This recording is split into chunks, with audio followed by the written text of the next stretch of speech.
Hi, I'm Phil Long, Regional Agronomist here with Liqui-Grow. Hi, I'm Katie Hess, Director of Sales and Marketing here at Liqui-Grow. Phil, thanks for coming down here. Sure. This is the world of between 30 and 80. Yeah. I know you're Out of used my to territory. dealing, a little different territory, but thanks for coming down here today. So folks, we're in the middle of our 4-part series on fungicide. Last week we talked about modes of action, and now today we're going to talk about adjuvants, evaporation, drift, and deposition, and what we should be doing for that. Yeah, so adjuvants are one of those things I feel like no matter what the application, fungicide or herbicide, farmers always ask, why do I need to add this? Because, you know, maybe it should be there or it should already be in the product, whatever the situation. But unfortunately, when it comes to adjuvants, there's a lot of different products, and the manufacturers don't know what all you're going to throw in the tank. Obviously, we have people that throw foliar in, lots of different things with a fungicide application. So the compatibility is usually part of the factor, and obviously it would take up a lot more room in the jug because, you know, it's a % of your volume that you're spreading out there. So the good news is, volume-wise, it's usually not very much when it comes to fungicides, you know, maybe 3-4 ounces or so, most of these products. So it's not a lot of volume, not a lot of cost, but it's a very important part to not leave out. Yes, adjuvants can make a world of difference in any herbicide, insecticide, or fungicide application.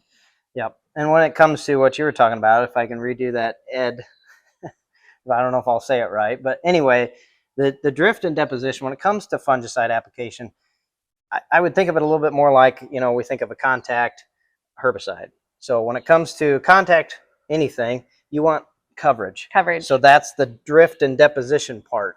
So we usually think of, you know, non-ionic surfactants, which is usually in the ones that we use for a fungicide without the problem child, the NPE in there that can cause arrested ear development and so forth.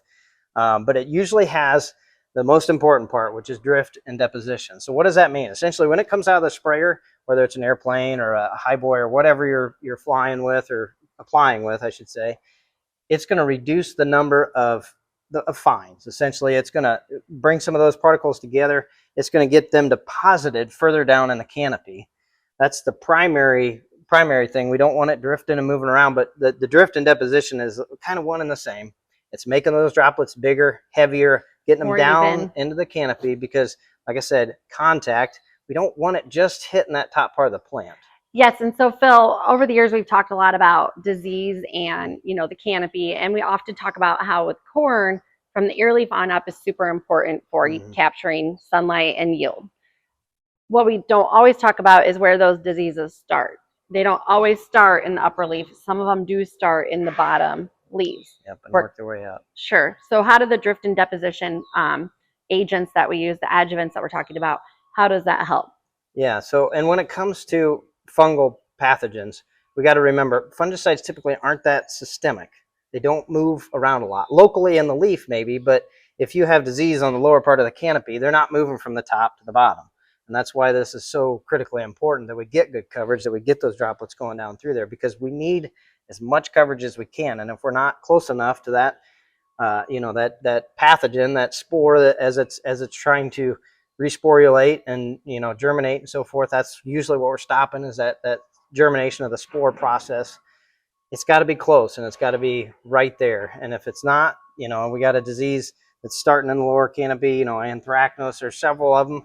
Well, nowadays tar spot for sure. It used to start in the top when I got blown in, but a lot of them are like that. Now we got inoculum in the soil. Yeah, with the extra corn that's the corn leaves and everything that's breaking down in the soil, that's going to cause some of those diseases to have a host to start working on right away. Yep, the rain splashes, the wind blows it, all those things to get it up on the stem and lower stalk, and it moves its way up. So that part's critically important. The other piece of it, of the adjuvant that you should be including into your fungicide application, is that evaporation part that you mentioned. So, and this will come in an NIS for a herbicide as well, but you want that droplet to hit the leaf and not bounce. You want it to stay there. You want it to spread out, but not too much. There's a fine line. It's amazing when you look at some of the videos on this. You don't want it to spread out too much. You want it to get nice coverage and stay there. And then some people use the term humectancy, which, like I said, reduces evaporation, keeps it on that leaf for longer so that it absorbs it, because if it's 90 degrees and the wind's blowing and everything, you don't want it to evaporate too quickly. You want the plant to be able to take it up and pull it in. Yes. You know, we were talking about adjuvants here, and I think everybody's probably very familiar with this. When you're using like airplanes, you're using very low gallons, right? Mhm. So you're trying to get across a lot of acres with a very low amount of gallons through the canopy. So that's why these adjuvants are just so important. Even with the ground rigs, though, I mean, you're talking 15, 20 gallons to the acre. You're wanting to be able to blow all that down into the canopy and get good coverage. So we're not talking, you know, we're not going out there with our sprinklers and just soaking these plants on their own. That's why the adjuvants are so important. Yeah, and nowadays, I mean, the wind current and everything, whether it's a plane or drone or whatever the case may be, there's a lot of different factors playing into that particle that's trying to fall, and you want it to land on the leaf. I've heard anywhere from 5 to 90% of that actually ends up, you know, the effectiveness of what you're spraying out there. That's a wide range, but to me, that says, okay, that adjuvant for the small cost that it is giving you a much higher percentage of your product making it on the leaf. So if you're spending 20, 30 bucks an acre, that's being used, not ending up somewhere else and not on the leaf or drifting away, flying away. So Phil, let's get back on track here. Is there anything about adjuvants that we haven't already talked about and why they need to be thinking about using them if they're not already using them? Yeah, no, I think the most simple thing is just think about how they fall out. Whatever application method you're using, just remember you can look back there and kind of gauge what you see coming out of that sprayer. We have lots of technologies on the sprayer side we can't get into right now that can help with this as well.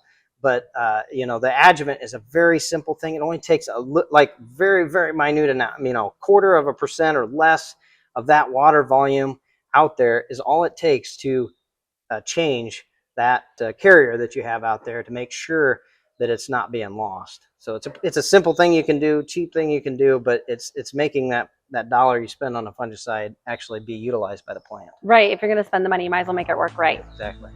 Well, thanks, Phil, for driving all the way down here today to be a part of our film. You're welcome. We've got 2 more coming up.